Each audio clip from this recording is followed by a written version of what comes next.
అందరికీ నమస్కారం అండి.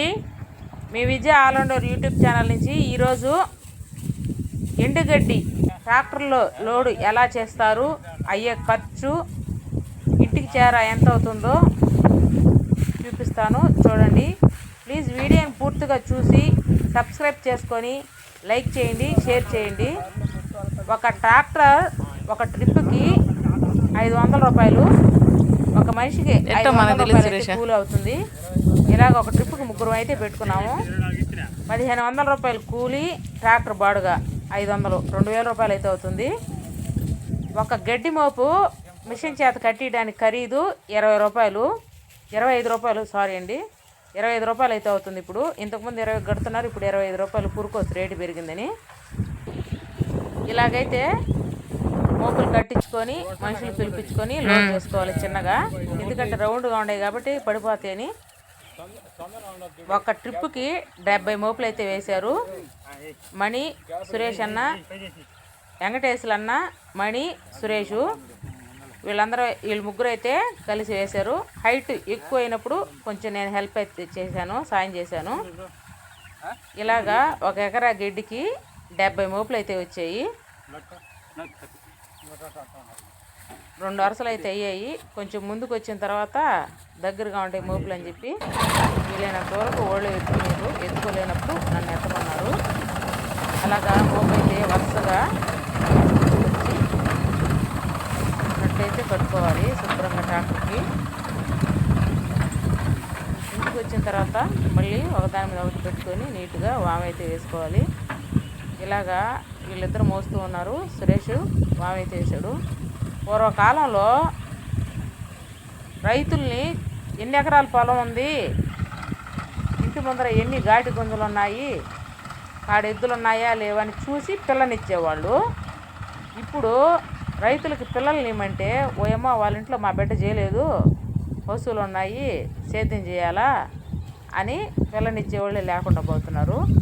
పూర్వకాలంలో అంటే మా నాన్న, మామయ్య ఆ తరంలో ఎన్ని ఎకరాల పొలం ఉంది, కాడెద్దులు ఉన్నాయా లేదని చూసి పిల్లనిచ్చేవాళ్ళు. ఇప్పుడు పరిస్థితుల్లో రైతులకు పిల్లనిచ్చేవాళ్ళు కూడా లేక వీళ్ళు కాకుండా ఉన్నారు వ్యవసాయం చేసే బిడ్డలు. ట్రాక్టర్ ఉండి, పొలం ఉండి, ఇల్లు వాకిళ్ళు శుభ్రంగా కట్టుకొని పద్ధతిగా ఎటువంటి చెడు అలవాట్లు లేకుండా సేద్యం చేసుకునే బిడ్డలకి ఇవ్వట్లేదు.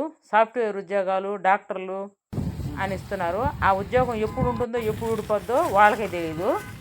అప్పుడు ఏం పని చేసి బతుకుతారో తెలియకుండా ఉద్యోగం చేసే బిడ్డలకే పిల్లల్ని ఇస్తామంటూ పోతున్నారు.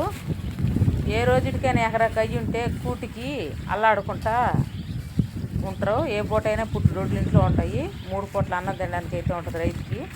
ఉద్యోగాలు పుట్టుకుని ఉడిపోయాయి అనుకో, తినడానికి తిండి కూడా లేకుండా అల్లాడతారు.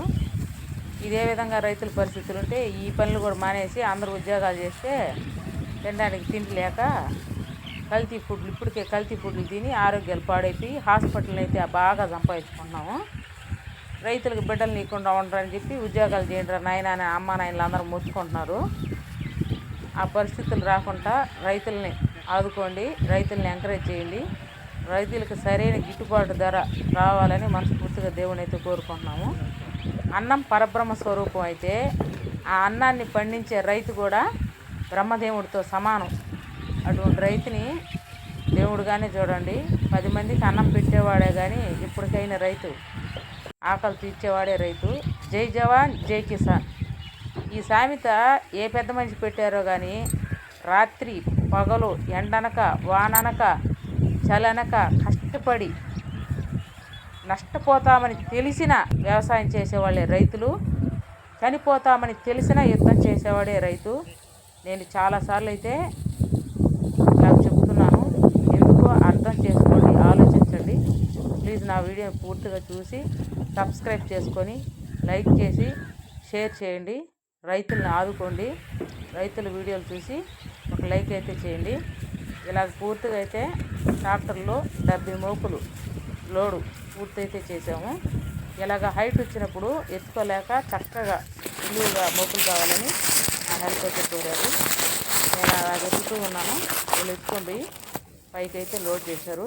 నిచ్చెన ఎత్తుకోలేదు, అందువల్ల అలాగ ఎత్తుకోవాల్సి వచ్చింది. ఇలాగైతే చకచక ఎత్తుతూ ఉంటే వాళ్ళైతే మోకులు వేసేసి గట్టిగా మోకులు తెచ్చి 2 మోకులు ఆ మోకులతో అయితే గట్టిగా లాగి లోడ్ అయితే పూర్తి చేశారు. ఇంటికి వచ్చిన తర్వాత వాంగోడు సురేష్ చేశాడు. వీళ్ళిద్దరు మోపులు ఎత్తుకున్నారు. అలాగైతే ఎకరా గడ్డి 70 మోపులతో ఇంటికైతే చిన్నగా నడిచి వచ్చేసాము. ఆ గెనుగు గట్ల దగ్గర ఎత్తు పొలాలు ఉంటాయి. అక్కడ చిన్నగా ట్రాక్టర్ అయితే వచ్చింది. అందరం కలిసి ఇంటికైతే వచ్చాము. లీటరు వాటర్ బాటిల్ 20 రూపాయలు, గడ్డి మోపు ఖరీదు 25 రూపాయలు. డైరీ ఫామ్స్కి పాలు ఎత్తుకుపోయి పోస్తే 30 రూపాయలు, 35 రూపాయలు, 40 రూపాయల కంటే ఎక్కువ రావు. అది పాడి అయిపోయేటప్పటికి 40-45 వేస్తారు. స్టార్టింగ్లో 30 రూపాయలు వేస్తారు. శాతం లేదు, శాతం రావట్లేదు అంటారు. ఎటువంటి శాతం లేని ప్యాకెట్ పాలు, పెరుగు 75 రూపాయలు లీటరు. ప్యాకెట్ న్యాచురల్ పాలు ఎత్తుకొని పోయి అది టెస్టింగ్లు చేసి శాతం ఎంత ఉందని, ఎటువంటి టెస్టింగ్లు లేకుండా కల్తీ పాలు, కల్తీ పెరుగు స్టాక్ ఉండడానికి కెమికల్ కలుపుతారు. ఎటువంటి టెస్టింగ్లు లేవు, ఎటువంటి శాతం ఉందా లేదని చూసేది లేదు, ఎన్ని రోజులు ప్యాకెట్ తయారైందని చూసేది లేదు. 75 రూపాయలు ఇచ్చి కళ్ళు మూసుకొని తెచ్చుకొని తింటారు. ఇంత కష్టపడి ఇంత పెట్టుబడి పెట్టి రైతులు కష్టపడి పాలు తీసిపోస్తుంటే 35 రూపాయలు. రైతుల పరిస్థితి, రైతుల కష్టం ఎలాగైతే ఉంటుంది. లీటరు వాటర్ బాటిల్ 20 రూపాయలు అయితే గడ్డి మోపు ఖరీదు 25 రూపాయలు. వాటర్ బాటిల్ 25 రూపాయలు మనస్ఫూర్తిగా కొనుక్కుంటారు, కానీ రైతులు కష్టపడి పాలు తీస్తే మాత్రం సరైన గిట్టుబాటు జరగలేదు. డైరీ ఫామ్స్ పెరిగాయి, ప్యాకెట్ పాలు, ప్యాకెట్ పెరుగు పెరిగాయి. ఆ పాలను తీసేది ఎవరో?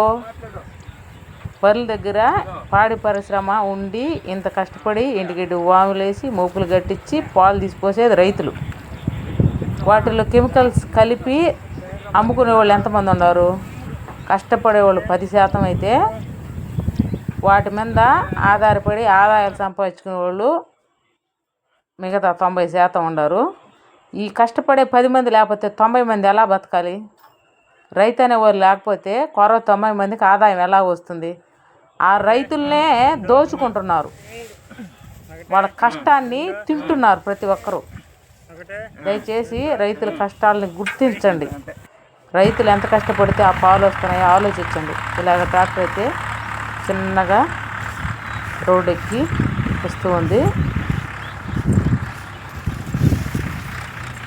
ఇంటికి వచ్చి వావేయడానికి 3 గంటల సమయం అయితే పట్టింది. చేలోకి పోవడానికి, మళ్ళీ ఇంటికి రావడానికి, అది వావేయడానికి. నేను పదే ఎందుకు రైతుల గురించి చెప్తున్నానంటే వాళ్ళ కష్టాన్ని చూడటం లేదు, వాళ్ళ ఫలితాన్ని దోచుకునే వాళ్ళు ఎక్కువగా ఉన్నారు. పాడి పరిశ్రమ అట్టే ఉంది, వ్యవసాయం చేసే పంటలు అలాగే ఉన్నాయి. పుచ్చ చెట్లు వేసి పంట పండించి అమ్ముకోలేక మా పంటను మీరు కొనండి అని రైతులే పోయి 1కి 10 సార్లు వ్యాపారస్తుల దగ్గర తిరిగారు. పుచ్చకాయల్లో మోసపోయాము. స్వయం నేను వ్యవసాయం చేసి అనుభవించి నా కష్టాలనే నేను చెప్తున్నాను. 2 ఎకరాల పుచ్చ తోట వేసి కాయలు పండి ఆ కాయలు అమ్ముకోలేక, సరైన ధర లేక 2 రూపాయలు, 3 రూపాయలు, 5 రూపాయలు కేజీ పుచ్చకాయలు అవి అమ్ముకోలేక అల్లాడిపోయాం. ఇప్పుడు పైరు పండిస్తే పుట్టుడు 15,000, ఒక పుట్టి ధర 2025లో రేటు. 3 పుట్ల కాడికి 45,000 వచ్చాయి. ఎకరాకి పెట్టుబడి 30,000 అవుతుంది. నెలకి కంపెనీలలో ఉద్యోగాన్ని బట్టి 10,000, 6 నెలలకు 60,000 వస్తుంది. వ్యవసాయం చేసి 6 నెలలు పండించిన పంటలో 6 నెలలకి 15,000, 2 ఎకరాలకు 30,000 అయితే మిగిలింది మాకు. అదే ఫ్యాక్టరీకి పోయి సంపాదించుకున్నాను. నేను 60,000 సంపాదించుకున్నాను, నువ్వు 30,000 కూడా మిగిలిపోయినా నీకు పొలం ఉండి వేస్ట్ అని అడుగుచ్చుకుంటున్నాము ఫ్యాక్టరీలో పనికి పోయేవాళ్ళ చేత. అందుకని రైతుల కష్టాలను ఆలోచించమని, రైతులను గుర్తించమని కోరుకుంటున్నాను. రైతుల బాధలు, కష్టాలు, వాళ్ళు ఎంత కష్టపడుతున్నారో చూస్తారని ఈ వీడియోలు తీసైతే పెడుతున్నాను. మీకేం పొలం ఉంది, మీకేం పొలం ఉంది అంటారు. ఆ పొలంలో ఎంత మిగులుతుంది, ఎంత తింటున్నాం అనేది ఒక్కసారి అయితే గమనించండి. పొలం ఉన్నంత మాత్రాన కోట్లు అయితే రావు, కష్టపడితేనే వస్తుంది ఏదైనా కానీ. ఇలాగైతే వామి నీట్గా తడవకుండా సురేష్ అయితే నీట్గా మోపులు కోసి విడిగిడ్డి చల్లుతూ నీళ్లు, వర్షపు నీళ్లు వాములోకి పోకుండా నీట్గా అయితే కప్పి శుభ్రంగా అయితే వేసాడు. ఎందుకంటే ఇంత కష్టపడి వేసుకున్నాం కదా, ఆ డబ్బులని వృధా పోకూడదు. వర్షంకి ఎండుగడ్డి తడిసింది కనుక పేడపేడకైపోతే. ప్లీజ్ నా ఛానల్ సబ్స్క్రైబ్ చేసుకొని లైక్ చేయండి, షేర్ చేయండి. Bye friends.